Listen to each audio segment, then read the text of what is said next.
scrolled through Instagram or TikTok and thought, wow, that person's life is perfect and mine isn't, it can leave you feeling stressed, frustrated, or even jealous, and it's way more common than you may think. Now, sure, social media has great tools for connection and communications, but it also has consequences for our mental health, like anxiety, depression, and even sleep disruption.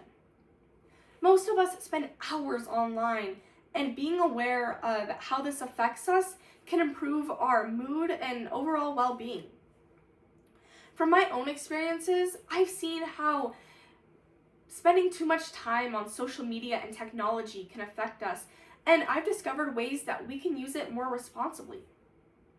Today, I will be discussing the problems social media has on our mental health.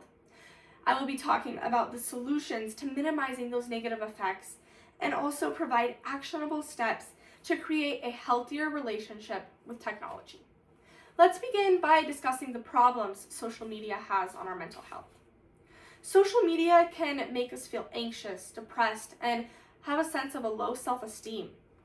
One word I want to point out is comparison. We are constantly comparing ourselves to others, especially online.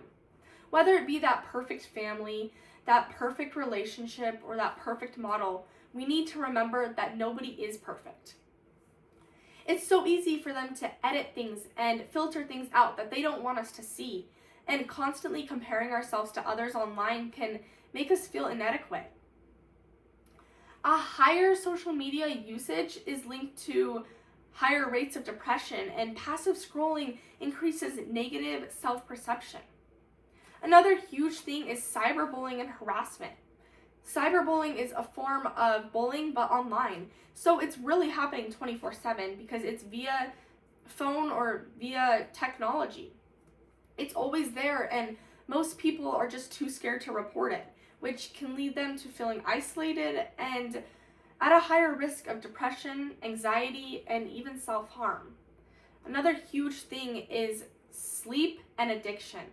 I know after a long day, many of us want to come home and look at our TikTok or Instagram or Facebook, but this is just feeding into the addiction. You can still do it, but in small amounts. Another big thing is late night scrolling. Late night scrolling before bed actually reduces our melatonin, which worsens our mood and our focus for the next day. Now, understanding the problems of social media is important, but also understanding the solutions and how we can fix this is just as important. One thing we can do to solve this problem is educate others. We can tell them to recognize patterns like when they're comparing themselves to others or doom scrolling or even excessively using.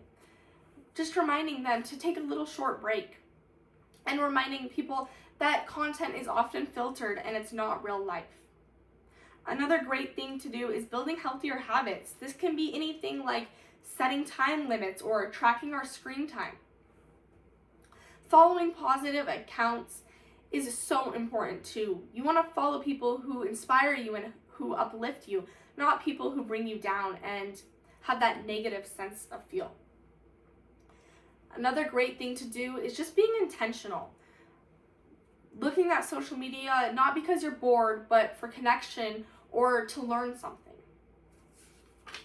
Now that we've talked about ways to build healthier habits, I want to focus on what you can do to start forming those healthier habits. So here are a few simple steps that I encourage you to try. The first thing is noticing emotions. If that social media post is making you feel sad, skip it and go on to the next one.